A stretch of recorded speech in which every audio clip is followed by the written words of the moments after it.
Have you ever seen anything as pretty? A beautiful fall day in Indiana. I'm out here on the Wildcat Creek in Lafayette, Indiana, my private little spot, to enjoy the day, and I thought, well, hey, why not demonstrate a few woodland craft, bushcraft type stuff that you could do pretty easy. Just about anybody can learn how to set a snare trap, but with a little imagination you might be able to make it your own. One thing we'll caution you on though, be prepared to what you're going to do when you actually catch something, because there's always that moment where, oh my God, it worked.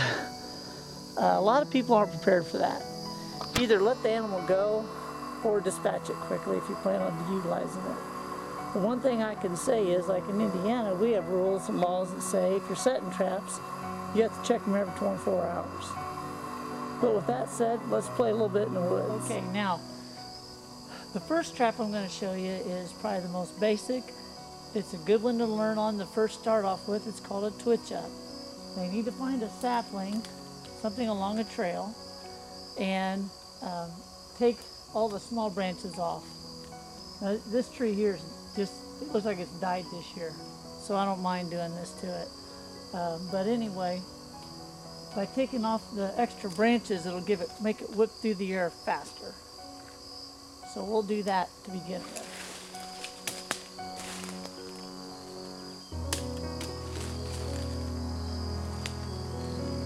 I like this fork right here, so I'm going to take this off right here.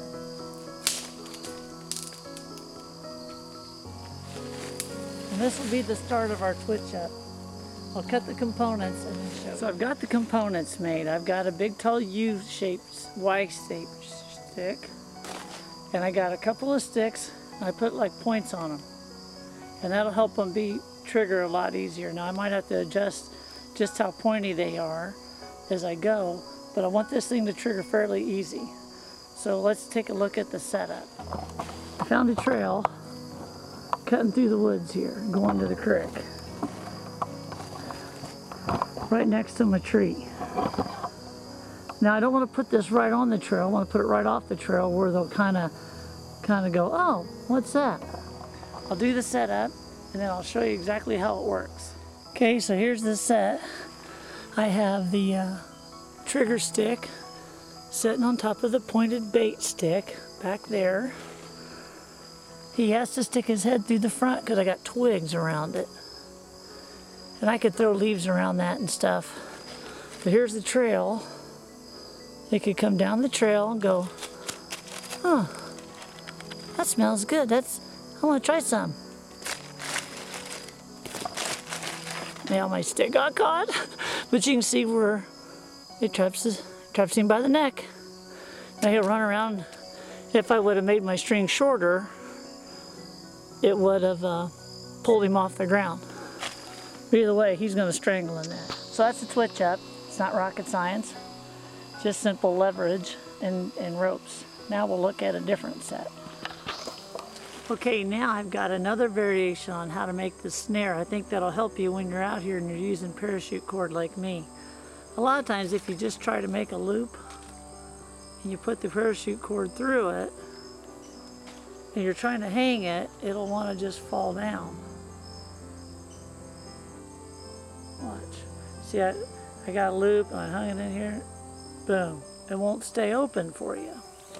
So what we're doing is we're going to I'm going to try to do this without. Take the cord. Just make a loop in it, tie a quick half hitch in it. Make Mickey Mouse ears. Now, take the string through the front and behind, and then behind to the front.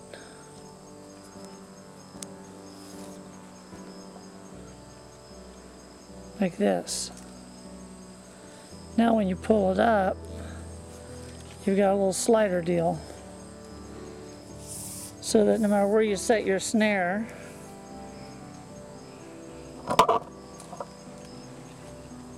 it'll stay. You don't have, it won't slide down anymore.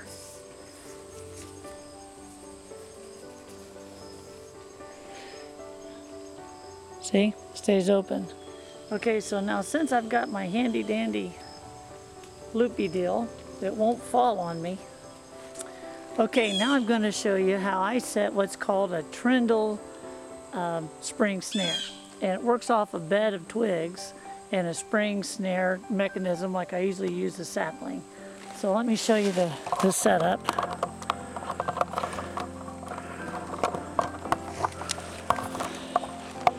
Okay, I've got my twig bent over, my sapling, and I drove